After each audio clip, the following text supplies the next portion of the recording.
وعلى آله وأصحابه الذين أوفوا عهدا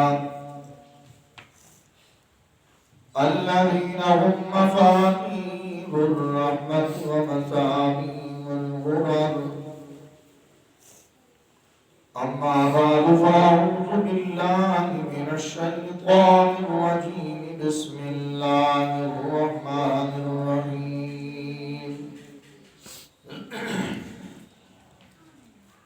إنا نحن نزلنا الذكر وإنا له لحافظون.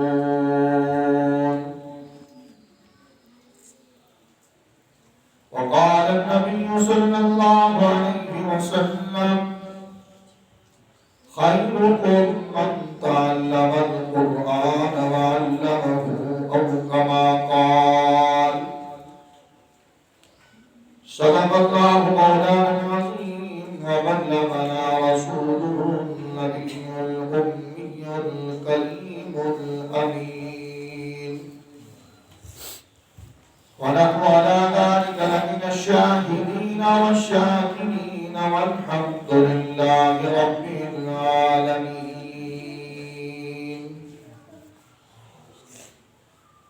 یا الہی جب تک کہ میرے جسم میں جان رہے تجھ پہ صدقے تیرے محبوب پہ قربان رہے. حق رہے یا نہ رہے پر تمنا ہے دل کی دین احمد رہے عزت قرآن رہے. ان اللہ و ملائکتہ یصلون علی النبی یا ایھا الذین آمنوا صلوا علیہ وسلموا تسلیما. ساری جماعت محبت کے ساتھ ایک مرتبہ نماز بلند درود پڑھیں. اللهم صل على محمد وعلى آل محمد كما صليت على إبراهيم وعلى آل إبراهيم إنك حميد مجيد. اللهم بارك على محمد وعلى آل محمد كما باركت على إبراهيم وعلى آل إبراهيم إنك حميد مجيد. صدر زیبابان استاد العلماء حضرت مولانا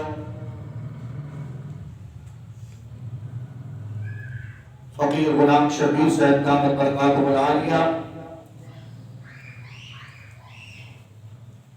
زینت القرآن فخر القرآن، محترم و مکرم عزیزم قاری بلال صاحب،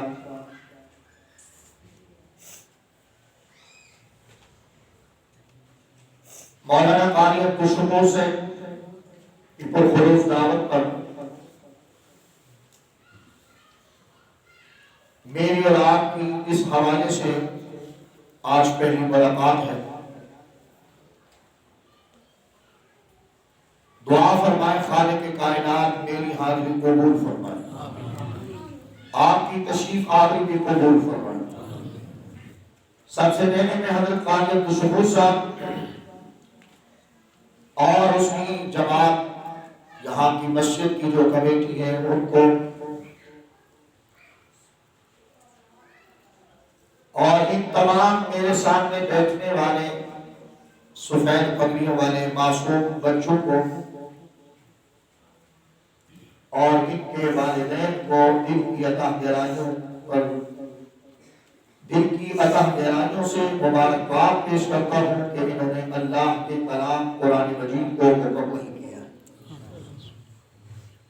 آج ان کی حوصلہ افزائی کے لیے یہ پروگرام سجایا گیا ہے. میرے بھائی، دنیا میں ایوارڈ تقسیم ہو رہے ہیں، حوصلے کے شیر تقسیم کیے جا رہے ہیں. وہ دنیا اجل کے مقصد کو حاصل کرنے کے لیے ہے. اور جو آج علماء یہ قرآن حضرات ہمارے آج یہاں جمع ہونے کا مقصد یہ ہے کہ یہ جو ہماری امانتیں ہیں ہمارے پاس، یہ اللہ کی امانتیں ہیں. اولاد والدین کے پاس امانت ہے، کل قیامت کو اس کا حساب دینا ہوگا. پوچھا جائے گا کہ میں نے آپ کو بچہ دیا تھا، بچے کو کہاں لگایا؟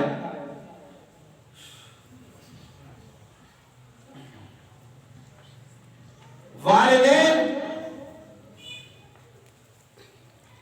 آج ایک نہیں سینکڑوں کی تعداد میں فونیں آتی ہیں اور رابطے میں ہوتے ہیں کہ بچہ نافرمان ہو گیا، اناری ہو گیا.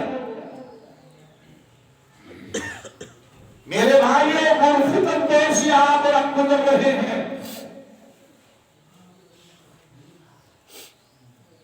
یہ تو جب میدان محشر میں جائیں گے تو ان کے قرآن کی قیمت کا وہاں پتہ چلے گا، ان کی قدر کا وہاں پتہ چلے گا.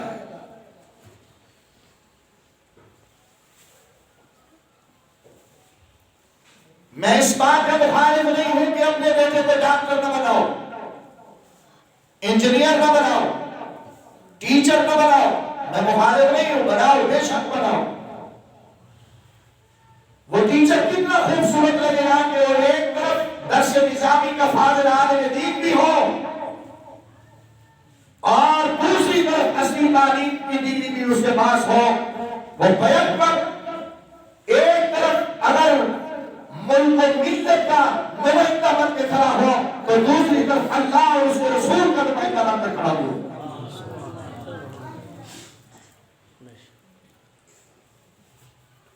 کون کہتا ہے ڈاکٹر نہ بناؤ؟ بے شک بناؤ، ڈاکٹر بھی بنے، انجینئر بھی بنے. میں نے ایسے لوگوں کے ساتھ بھی بڑی گاڑیوں میں سفر کیا ہے الحمدللہ، جو لاہور سے اسلام آباد تک قرآن مجید کی منزل پڑھتے ہوئے گئے. تو میں نے دیکھا کہ یار تیرے چہرے کو تو گاڑی نہیں ہے، تو غریب شہر ہے. اس نے کہا الحمدللہ پھر میں نے قرآن حفظ کیا، بفان کا بچہ قرآن کا حافظ اور ڈرائیونگ کر رہا ہے. مزدوری سے کس نے منع کیا میرے بھائی؟ نہیں، حلال کی مزدوری بھی کرو لیکن کم از کم زندگی گزارنے کا طریقہ تو قرآن سے سیکھو. یہ قرآن ہمارے پاس صرف الماریوں میں سجانے کے لیے نہیں آیا.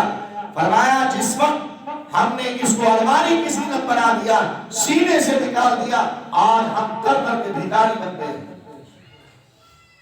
اس قرآن کو دل میں جگہ دینی تھی،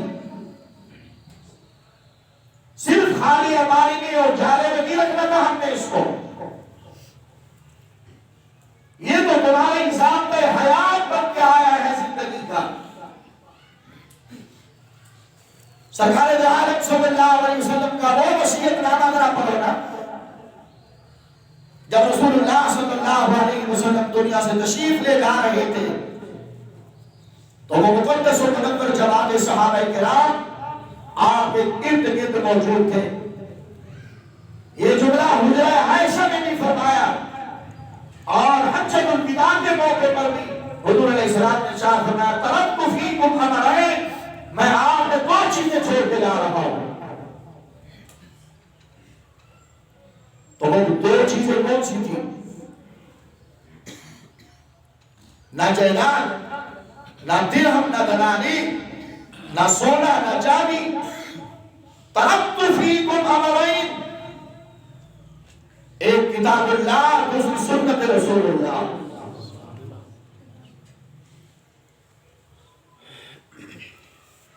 اب نبوت کی وراثت تو یہ ہے، یہ جو حدیث پاک میں آتا ہے العلماء ورثۃ الانبیاء. علماء اگر نبی کا وارث بن سکتا ہے تو امتی کی پڑھ کر قرآن کو سمجھ کر حدیث پر عمل کر کے یہ بھی نبی کا وارث بن سکتا ہے.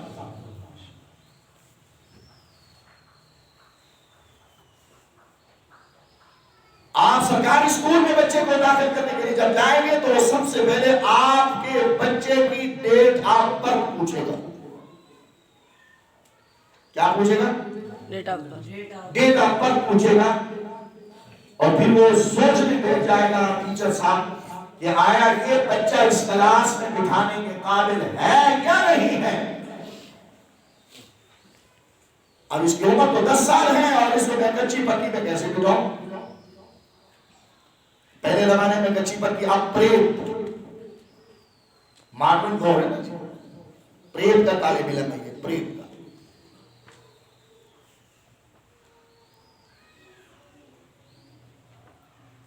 تو وہ کہتا ہے جی آپ کا بچہ 2-4 سال کے بعد پھر 10th میں نہیں جا سکے گا. اب 5 سال پکڑ کے بیٹھ گئے، آئے میرا بچہ تو ضائع ہو گیا، تباہ و برباد ہو گیا. اب اس کی ایج کا مسئلہ بن گیا، عمر کا مسئلہ بن گیا. چلو یہاں سے نکلا، دوسرے اسکول میں چلا گیا، تیسرے میں، جو سب کا ضابطہ ایک چل رہا تھا. تو جب انہوں نے رد کر دیا تو وہ پکڑ کر کاغذ دشمنوں کے پاس لائے. اب اس کو نہیں بتائیں، میں مثال پیش کر رہا ہوں، اس کو نہیں بتائیں. اور اس نے بھی برتھ سرٹیفکیٹ نہیں پوچھی، تاریخ پیدائش نہیں پوچھی. اس نے کہا کیا ہے، کس طرح آیا بھائی کا؟ بس یار آپ کو پتا ہے بچے آج کل کیا ماحول ہے، میرا بچہ پڑھنے کے قابل ہے، میں پڑھانے کے لیے آیا ہوں، آپ کا کیا رول ریگولیشن ہے، آپ کی کیا قواعد ہے جو میں پورے کروں؟ میں کون سے قواعد ہیں؟ قاعدہ بھی میں جیب سے دوں گا، قرآن بھی یہاں مسجد میں اتاری میں رکھا ہے، بس بچے کو بٹھا دے میں پڑھاؤں گا. نہ فیس کا مطالبہ کیا. اب کون سی کتاب کو پڑھانے کی ذمہ داری اس استاد نے دی ہے؟ ایسے تو قبری والے محبوب پیغمبر صلی اللہ علیہ وسلم نے نہیں فرمایا نا کہ یہ ٹیچر اور یہ طالب علم خیر کا سبب ہے. خیرکم من تعلم القرآن وعلمہ، قرآن پڑھنے والا پڑھانے والا دونوں بہترین ہیں.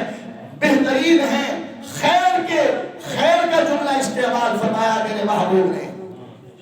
کیا مطلب؟ قرآن پڑھنے والا اپنے لیے بھی خیر ہے، قرآن پڑھنے والا محلے کے لیے بھی خیر ہے، والدین کے لیے بھی خیر ہے، معاشرے کے لیے بھی خیر ہے. خیرکم من تعلم القرآن وعلمہ، پڑھانے والا ہے یا پڑھنے والا ہے، ان دونوں کو جو ڈگری رسول اللہ صلی اللہ علیہ وسلم نے آج سے 1442 سال پہلے دی ہے، وہ لفظ خیر سے دی ہے. اس ڈگری کا نام کیا ہے؟ ابھی میں نے بتایا، خیر کی ڈگری. اور پیشین کوئی دی رسول اللہ صلی اللہ علیہ وسلم نے. معاشرے کو اگر خیر سرکار جری خیر اور خیریت کے ساتھ رکھنا چاہتے ہو تو پھر اس مولوی کے گھر لگ جاؤ اور اسی کے دعوت کو تھام لو اور اس کے ساتھ بیٹھ کر اپنے بچے کو بٹھا دو، یہ قرآن پڑھائے گا. اور پڑھنے اور پڑھانے کے لیے جب سکول میں گئے تھے تو سکول کے استاد نے الف الار سے شروع کیا، اس نے الف اللہ سے شروع کیا. اس نے بھی الف کا معنی بتایا کہ الف سے کیا شروع ہوتا ہے، اس نے بھی. وہاں میں مخالف نہیں، میں خود پڑھا سکوں، لیکن میں ذرا توازن بتا رہا ہوں کہ ہمارے دل میں اس کی اہمیت ہے اور قرآن کی اہمیت نہیں ہے. اور یہ تعلیم کہاں تک جائے گی؟ جس تعلیم کے پیچھے ہم مارے پھرتے ہیں، ٹیوشنوں کے پیسے برداشت کرتے ہیں، جس کے لیے ٹیچروں کی منتیں خوشامدیں کرتے ہیں، بورڈ میں جا کر رشوت دے کر اپنے بچے کو پاس کرواتے ہیں. میں غلط کہہ رہا ہوں؟ اللہ کے گھر میں بیٹھتا ہوں. یہ ہمارے معاشرے میں یہ سسٹم نہیں ہے یا نہیں ہے؟ یہ چیز ہے ہمارے. اب میں نے اگر اپنے بچے کو ذرا سوچیے، میں پھر سر پکڑ کر آ کر بیٹھ جاتا ہوں اور کہتا ہوں جی میرے رزق میں برکت نہیں آ رہی. میں نے پوچھا کہ جی آپ کا بچہ؟ جی ڈاکٹر ہے، ماشاءاللہ اللہ کا فضل ہے، 1,20,000 تنخواہ لے رہے ہیں، بڑی پریشانی ہے، گھر کا کھانا پینا پورا نہیں ہوتا. اچھا کوئی اور بچہ بھی ہے؟ جی ہاں اور بچہ ہے، بس وہ کچھ نہیں کر سکتا تھا، کہ بس اس کو میں نے مولوی کے پاس بھیج دیا تھا. وہ کچھ نہیں کر سکتا تھا، وہ مولوی کے پاس گیا، اچھا وہ کیا کرتا ہے جی؟ وہ مسجد کا امام ہے، تو اس کا گزران کیسے چل رہا ہے؟ یہاں بس محلے والے اس کو 5-6 ہزار دیتے ہیں، لیکن وہ بڑا سفید سوٹ، بہترین پگڑی اور آنکھوں میں سلائی سرمے کی اور اونٹ کی خوشبو، اعلیٰ قسم کی خوشبو، ہاتھ میں بہترین قسم کی گھڑی، پاؤں میں بہترین قسم کے سینڈل، سوٹ یعنی شوز پہنا ہوا ہے، اور اس کو تو کسی دنیا والے کی پرواہ ہی نہیں ہے۔ اب ایک بیٹے کے پیچھے رو رہا ہے کہ 1,20,000 پورا نہیں ہو رہا اور دوسرا 6,000 پر اللہ کا شکر ادا کر رہا ہے، تو یہ کس کی برکت ہے میرے بھائی؟ یہ قرآن کی برکت ہے۔ آؤ میں آج اس دعوت، یہی دعوت دینے آیا ہوں کہ اپنے بچوں کو وقف کرو اللہ کے قرآن کے لیے۔ قیامت کا دن ہوگا، والدین آ رہے ہوں گے، حفاظ کرام کے، حافظوں کے ماں باپ آ رہے ہوں گے، اور انہوں کے سر پر خوبصورت قسم کے سورج سے زیادہ چمکدار تاج پہنائے جائیں گے۔ فرمایا جب وہ سامنے ہوں گے تو لوگ پوچھیں گے کون آ رہے ہیں؟ کیا یہ انبیاء ہیں؟ جواب ملے گا نہیں۔ پھر سوال ہوگا یہ کوئی صحابہ ہے؟ فرمایا جواب ملے گا نہیں۔ یہ تابعین تبع تابعین ہیں، اولیاء میں مفسرین و محدثین ہیں، فرمایا نہیں۔ یہ کون ہے؟ فرمایا یہ حافظ کے والد ہیں، جنہوں نے اپنے بچوں کو دنیا کے اندر قرآن پاک کے لیے وقف کر دیا تھا، جنہوں نے خیر حاصل کرنے کے لیے، کیونکہ اللہ کے معمول نے فرمایا خیرکم من تعلم القرآن وعلمہ، تم میں بہترین انسان وہ ہیں، بہترین آدمی وہ ہیں جو خود بھی قرآن سیکھے، دوسروں کو بھی قرآن سکھائے، خود بھی قرآن پڑھے، دوسروں کو قرآن پڑھائے، خود بھی قرآن سمجھے، دوسروں کو بھی قرآن سمجھائے، کیونکہ یہ کتاب عام کتاب نہیں ہے میرے دوستو، یہ کتاب اللہ کی کتاب ہے، لا شک نافی کتاب ہے، اس میں کسی قسم کا شک و تردد موجود نہیں ہے۔ فرمایا جتنی بھی آسمان سے کتابیں نازل ہوئی ہیں ساری کتاب اللہ ہے، لیکن قرآن مجید صرف کتاب اللہ نہیں ہے بلکہ کلام اللہ بھی ہے۔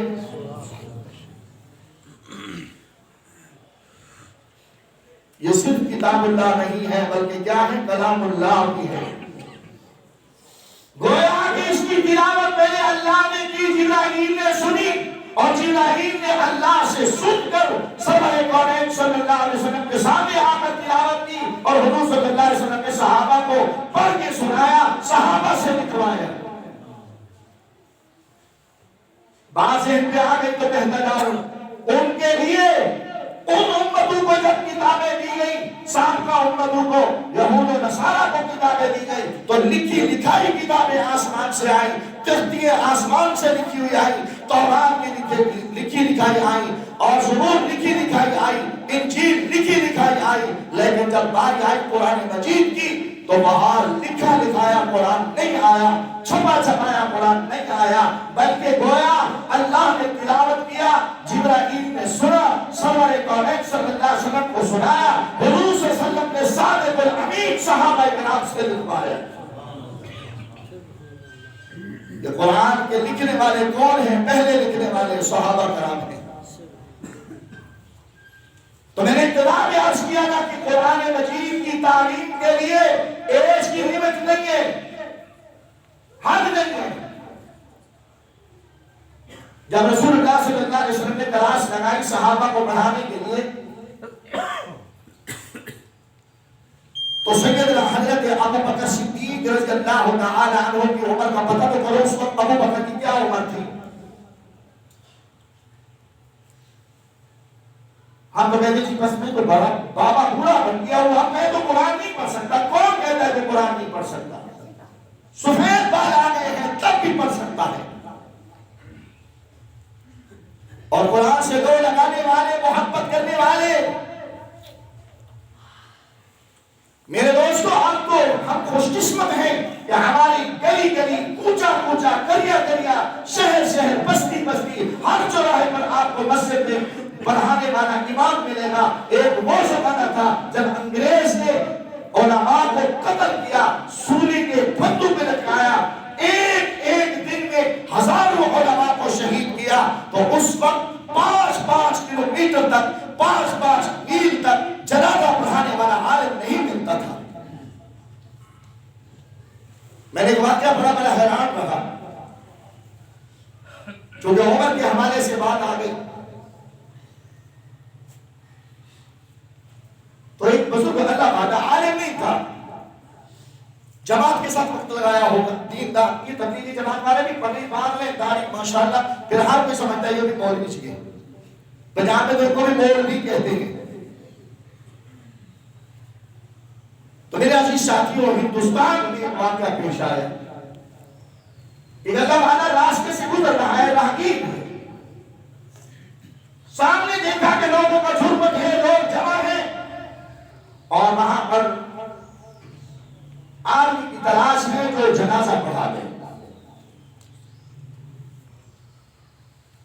تو لوگوں نے دیکھا کہ باشرہ آدمی ہے، ذرا اس سے جا کر بات کرتے ہیں، ہماری سڑک سے گزر رہا ہے، ہمارے روڈ سے گزر رہا ہے۔ تو جا کر ان سے کہا کہ جی آپ ہمارے اوپر منت لگا دیں، احسان لگا دیں، ہمارا تیسرا دن ہے، جنازہ پڑھوا ہے، پڑھانے والا کوئی نہیں، قریب قریب کی بستیوں میں عالم نہیں ہے جو آ کر جنازہ پڑھا دے، ہم ہیں مسلمان، مہربانی کریں ذرا آئے۔ وہ آئے، اس اللہ والے نے کہا چلو ٹھیک ہے، آپ صفے باندھیں، طریقہ سمجھایا، نماز جنازہ پڑھ لی۔ تو پھر جنازے کے بعد اس نے اجازت مانگی، انہوں نے کہا مہربانی کریں تھوڑا سا اور بھی احسان لگا دیں کہ سنت رسول اللہ صلی اللہ علیہ وسلم کے مطابق ہمیں اس مردے کو قبر میں اتار بھی دیں۔ اس نے کہا ٹھیک ہے۔ قبرستان میں جا کر اس نے دفنوایا ان کے ساتھ، آخری دعا کروائی اور وہیں سے چل دیا۔ دور دراز کہیں اس کو کھانے کی حاجت ہوئی، ہوٹل پہ گیا، جیب میں ہاتھ ڈالا تو بٹوا نہیں، وہیں سر پکڑ کے بیٹھ گیا کہ اللہ یہ کہاں گم ہوا ہوگا۔ ذہن میں آیا کہ وہ جو میت کو قبر میں اتارا ہے اس قبر کے اندر شاید ہی گر گیا ہو، الٹے پاؤں، اگلی منظر بنی گیا، الٹے پاؤں واپس آیا، اور وہ جو مردے کے اس میت کے لواحقین بیٹھے ہوئے تھے فاتح خانی کے لیے، ان کے پاس گیا، بڑی لجاجت کے ساتھ منت کی اور ان سے کہا کہ میرے جیب سے لگتا ہے کہ بٹوا آپ کے بھائی کی قبر میں گرا ہے، اگر 2 آدمی بھی دے دو اور اجازت بھی دے دو تو میں ذرا قبر کی لحد کو کھول کر دیکھ لوں، اگر ہوگا تو میں اپنی چیز اٹھا لوں گا، نہیں ہوگا تو بس کہیں اور گم ہوا ہوگا۔ شریف لوگ تھے، انہوں نے کہا جی جاؤ، ہم بھی آپ کے ساتھ مدد کریں گے کہ آپ نے بھی آنے وقت میں ہماری مدد کی، مشکل گھڑیوں میں آپ نے ہمارا تعاون کیا۔ تو میرے ڈیرہ اسماعیل خان کے غیور مسلمان بھائیوں، جب قبر کھولی گئی، کھولا گیا تو اندر گلاب کے پھولوں کی مہک آ رہی ہے، اور وہ میت ان پھولوں کی سیج پہ سلی ہوئی ہے۔ اس نے بٹوا بھی اٹھا لیا، دے دیا، اور راز ہاتھ آ گیا کہ اس کا راز معلوم کرنا ہے کہ یہ کیا عمل کرتا تھا جس کی بدولت اللہ نے اس کی قبر کو گلاب کے اور جنت کے پھولوں سے بھر دیا ہے، خوشبو کی مہک آ رہی ہے۔ آئے انہوں نے کہا کہ ہمیں تو کوئی پتہ نہیں ہے، یہ تو سادہ سا مسلمان تھا، بس مسجد جاتا، گھر آتا، مسجد جاتا، گھر آتا، وہ تو پتہ نہیں ہے۔ تو بعض اعمال انسان کے ایسے ہوتے ہیں جو ان کی بیوی رفیق حیات کو علم ہوتا ہے اور کسی کا نہیں ہوتا ہے۔ انہوں نے کہا چلو اس کی بیوہ کے پاس جاتے ہیں، دروازہ کھٹکھٹایا اور اس سے پوچھا، تو بھائی صاحبہ نے اندر سے بتایا کہ بھائی مجھے تو اور علم نہیں ہے، ہمارے گھر میں پھٹے کے اوپر ایک چھوٹی سی کتاب پڑی ہوئی ہے، صبح سویر نماز کے بعد یہ شخص آتا، یہ پڑھا ہوا نہیں تھا، اس کتاب کو اٹھاتا اور کھولتا اور اس کی سطروں پہ انگلی رکھ کر یہ کہتا یا اللہ تو نے یہ بھی سچ کہا ہے اور یہ بھی حق کہا ہے، یہ بھی صحیح کہا ہے، میرا اس پہ ایمان ہے۔ پڑھا سکتا تھا، لیکن اس کتاب کو کھولتا تھا، اس کی سطروں پہ، اس کی لائنوں پر ہاتھ پھیرتا. بس اس کا یہی انوکھا عمل تھا جو میں نہیں سمجھ پائی. بس یہی عمل تھا اور تو کچھ نہیں ہے. جب اس کتاب کو سنبھالا گیا وہ اللہ کا قرآن تھا. تو میں آج کے جمعہ کے اس خطبے کے اور علماء کی موجودگی میں جو میرے بڑے بڑے بزرگ حضرات بیٹھے جنہوں نے آج تک قرآن نہیں پڑھا، دل میں تہیہ کر لو کہ انشاءاللہ پڑھیں گے، کریں گے نا انشاءاللہ کوشش. آئیں، یہ مشرف اور حال کی بات نہیں ہے. دین کے مسائل کو ہم چلتے پھرتے مدرسہ تبلیغی جماعت میں سیکھ لیں گے اور باقاعدہ قرآن مجید کو پڑھنے کے لیے مسجد کے امام کو ہم وقت دیں. آئیں قرآن سیکھیں. اگر اتنی بھی فرصت نہیں ہے تو کم از کم اس بوڑھے والا عمل کر لیں. روزانہ زیارت تو ہو جائے گی. یہ وہ کتاب ہے جس کے دیکھنے کا ثواب بھی ہے، اس کو چومنے کا ثواب بھی ہے، اس کو پڑھنے کا ثواب بھی ہے، اس کو سمجھنے کا، معنی کے بغیر بھی پڑھنے کا ثواب ہے، معنی کے ساتھ پڑھنے کا بھی ثواب ہے.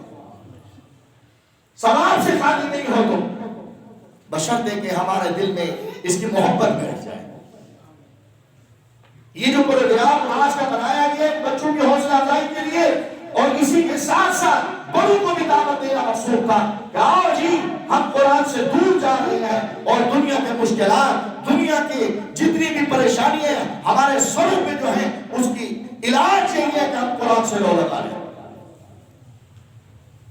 آج ہمارے اندر اختلافات کیوں ہیں؟ بھائی بھائی سے تعلق نہیں ہے. اس کی مین وجہ ہے کہ ہم نے قرآن کی تلاوت چھوڑ دی. گھروں میں قرآن کی تلاوت نے ڈیرا اٹھایا، شیطان نے ڈیرا جما دیا. تو یہی آج تھوڑی سی دعوت و فکر تھی. اسی کے لیے آپ حضرات کو اگر دوسرے محلوں سے آئے ہیں دعوت پر، قاریہ تشبہ صاحب کی دعوت پر، تو یہی مقصد تھا ہمارا. آپ کو اسی لیے زحمت دی، اس لیے تکلیف دی کہ آؤ جی ہم نے اس قرآن سے مزے دیکھے ہیں، آپ بھی ان مزوں میں غوطہ زد ہو جائیں، ذرا دیکھیں تو سنیے قرآن کہتا کیا ہے. فرمایا حافظ قرآن قیامت کے دن جب اللہ کے دربار میں حاضر ہوگا، نمازیوں کو جنت دی جائے گی ان کے عمل کے مطابق. روزے داروں کو، حاجیوں کو، تبلیغیوں کو، ذاکروں کو، شاکروں کو، سب کو جنت ملے گی. ناپ تول کے جنت دی جائے گی. کم سے کم جنتی کی جنت کا آپ کو سنتے رہتے ہیں علماء کرام سے کتنی جنت ہوگی،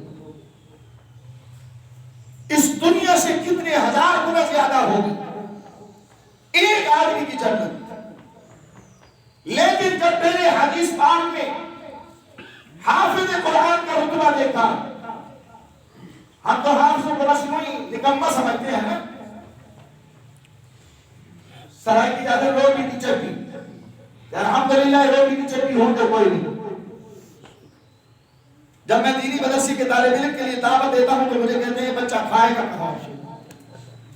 ہم میں دعوت دیتا ہوں نا، اس طرح بھی میں نے آپ کو دعوت دی کہ بچوں کو قرآن حفظ کراؤ، بچوں کو قرآن پڑھاؤ، مدرسوں میں بھیجو، دینی تعلیم سے آراستہ کرو. تو سب کے دل میں یہی آتا ہے کہ وہ بھی تو زکات لیتے ہیں، خیرات لیتے ہیں، چندہ لیتے ہیں، پھر اس کے بعد بچوں کو تعلیم دیتے ہیں. تو میرے عزیز ساتھیوں، جب طالب مانگتا ہو تو کہتے ہیں کھائے گا کہاں سے، کھائے گا کہاں سے. جب حافظ عالم بن جاتا ہے پھر دسترخوان پر ہمیں بیٹھا ہوا دیکھتے ہیں تو کہتے ہیں مولوی کھاتے بہت. تو ہم کہاں جائیں گے؟ ہم تو نہیں بچ پاتے. تو حافظ قرآن کے لیے جنت کے منازل کو طے کرنے کے لیے اللہ رب العالمین نے فرمایا میرے محبوب اعلان فرما دو. اس کے لیے کسی پیٹے کی ضرورت نہیں ہے، فٹے کی ضرورت نہیں ہے، گز اور میٹر کی ضرورت نہیں ہے، کسی قانون کو اور پٹواری کی جریب کی ضرورت نہیں ہے، کسی تحصیلدار کے ناپنے کی ضرورت نہیں ہے. یا اللہ حافظ قرآن کی کتنی جنت ہوگی. اللہ فرماتے ہیں کہ جتنی یہ ٹھہر ٹھہر کر تلاوت کرے گا اتنی بڑی جنت دوں گا. آواز لگے گی، حافظوں کو جمع کیا جائے گی. خدا کرے کہ ہم بھی ان میں شامل ہو جائیں. آمین کہہ دو. فرمایا آواز لگے گی کہ قرآن او پڑھنے والا پڑھ، اقرأ وارتقب ورتل كما كنت ترتل في الدنيا فإن منزلك عند آخر آية تقرأها. اے حافظ قرآن جی یا رب العالمین فرمایا پڑھتا جا، جنت کی سیڑھیوں پہ چڑھتا جا. الحمد کی الف سے شروع کرے گا والناس کی سین تک پڑھتا بھی جائے گا. فرمایا ورتل کما کنت ترتل فی الدنیا.